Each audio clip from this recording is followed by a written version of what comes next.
লাহুম কুলুবুন লা ইয়াফকাহুনা বিহা ওয়া লাহুম আ'য়ুনুন লা ইউবসিরুনা বিহা ওয়া লাহুম আযানুন লা ইয়াসমাউনা বিহা। বন্ধুগণ, আল্লাহর নবী বলতেছেন, যে ব্যক্তি গান শোনার আদত বানাইলো, আদি বানাইলো, এখন যদি সে মৃত্যুর সময় হয়ে যায়, মৌলানা সাহেব, ইমাম সাহেব, মাদ্রাসার ছাত্ররা, বাড়ির মুরব্বীরা যদি তার মাথার পাশে বৈশা যদি কোরআন তেলাওয়াত করে, বারবার করে কলিমার তালকিন দেয়, লা ইলাহা ইল্লাল্লাহু মুহাম্মাদুর রাসূলুল্লাহ, মানুষের সাকরাতের সময় কলিমার তালকিন দেওয়া হয় এই কারণেই, যাতে একজন কলিমা পড়তেছে, ওই পড়াটা শুইনাম ওই যে ব্যক্তির সাকরাত শুরু হয়ে গেছে সেও যাতে জুবান দিয়া কলিমাটা পাঠ করতে পারে। এই কারণে জিজ্ঞাসা গো, কলিমা পাঠ করে কিন্তু যে ব্যক্তি গানের আদি, তার গান তাল, তার কানের মাধ্যমে আল্লাহ পাক কানটা বন্ধ করে দেয়। শোনা, যেই কানটা দিয়ে শুনি, ওই শোনার পদ্ধতিটা আল্লাহ পাক ডিলেট করে দেয়, বন্ধ করে দেয়।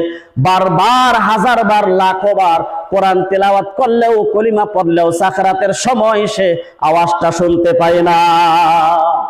জানি না কার কোন দিন মৃত্যু হয়ে যায়। বন্ধুগণ, আল্লাহর নবী সাল্লাল্লাহু আলাইহি ওয়াসাল্লামের হাদিস অনুযায়ী, মান বানা লিল্লাহি মাসজিদান বানাল্লাহু লাহু বাইতান ফিল জান্নাহ, যদি নবী সত্য, নবীর কথাও সত্য, যদি আমরা আমল করতে পারি আমাদের লাভ হবে না, লস হবে। নবীর হাদিস অনুযায়ী যদি আমরা আমল করি আমাদের লস হবে না, লাভ হবে, লাভ হবে। একটা হাদিস যদি মানুষে বাস্তবায়ন করতে পারে, একটা হাদিসের উপরে যদি আমল করতে পারে, আল্লাহর নবী কিয়ামতের দিন তাকে সুপারিশ করে জান্নাতের মধ্যে নিয়ে যাইব। আল্লাহর নবী বলেন, যে ব্যক্তি একটি মসজিদ বানাইলো, মান বানা লিল্লাহি মাসজিদান বানাল্লাহু লাহু বাইতান ফিল জান্নাত, আল্লাহর নবী বলেন, যে ব্যক্তি মসজিদ বানাইলো, আল্লাহ পাক তার কারণে জান্নাতের মাধ্যমে একটা ঘর বানায়া দেয়। জোরে বলেন সুবহানাল্লাহ। বন্ধুগণ, এই জমিনের মাধ্যমে আল্লাহ পাক দুইজন মহিলাকে সালাম দিয়েছে। একজন হলো হযরতে খাদিজাতুল কুবরা রাদিয়াল্লাহু আনহা, আরেকজন হলো মা হযরতে আসিয়া, ফেরাউনের স্ত্রী ছিল। ওই দুইজন মহিলাকে আল্লাহ পাক সালাম দিয়েছে।